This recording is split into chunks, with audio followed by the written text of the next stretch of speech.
রোমাঞ্চকর একটা ম্যাচ শেষে কাঙ্ক্ষিত শিরোপা নিজেদের নামে লিখে নিয়েছে স্পেন।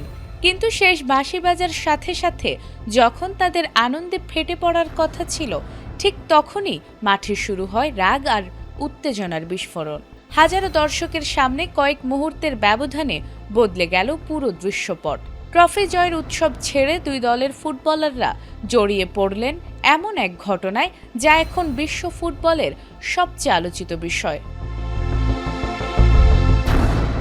বিশ্বকাপ ফাইনালের শেষ বাঁশি বাজার সঙ্গে সঙ্গেই শিরোপা জয়ের আনন্দে মেতে ওঠে স্পেন। কিন্তু সেই উদযাপন বেশিক্ষণ স্থায়ী হয়নি। যুক্তরাষ্ট্রের মেটলাইফ স্টেডিয়ামে হঠাৎই দুই দলের খেলোয়াড়দের মধ্যে শুরু হয় তীব্র বাকবিতণ্ডা। কয়েক সেকেন্ডের মধ্যেই তার রূপ নেয় ধাক্কাধাক্কি, হাতাহাতি আর চরম উত্তেজনায়। জানা গেছে, পুরো ঘটনার সূচনা স্পেনের মিডফিল্ডার রদ্রি ও আর্জেন্টিনার ডিফেন্ডার নাহুয়েল মলিনাকে ঘিরে।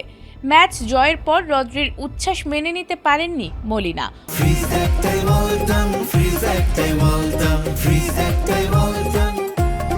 কথা কাটাকাটি থেকে দুজন মুখোমুখি দাঁড়িয়ে যান। পরিস্থিতি সামাল দিতে এগিয়ে আসেন স্পেনের ডিফেন্ডার এরিক গার্সিয়া, কিন্তু মলিনাকে সরাতে যেতেই উত্তেজনা আরও ছড়িয়ে পড়ে। ঠিক তখনই আর্জেন্টিনার লিয়ান্দ্রো পারেদেস এসে গার্সিয়াকে ধাক্কা দেন। সতীর্থকে রক্ষা করতে ছুটে আসেন গাভি। তিনিও পারেদেসকে ধাক্কা দিলে দুই দলের আরও খেলোয়াড় মুহূর্তের সংঘর্ষে জড়িয়ে পড়েন।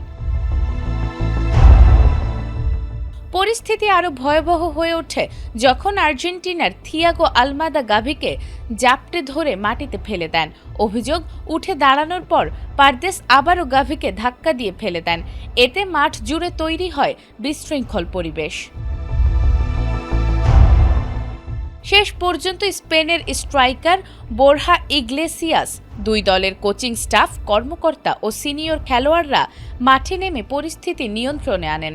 তাদের দ্রুত হস্তক্ষেপে বড় ধরনের অপ্রীতিকর ঘটনা এড়ানো সম্ভব হয়। ইতোমধ্যে এই সংঘর্ষের ভিডিও সামাজিক যোগাযোগ মাধ্যমে ভাইরাল হয়েছে। ফুটবল প্রেমীদের মধ্যে চলছে তুমুল আলোচনা। তবে এই ঘটনায় এখনও কোনো আনুষ্ঠানিক শাস্তিমূলক সিদ্ধান্ত জানায়নি আয়োজক কর্তৃপক্ষ বা সংশ্লিষ্ট ফুটবল সংস্থা। নাজমুন নাহার জান্নাত, এটিএন বাংলা।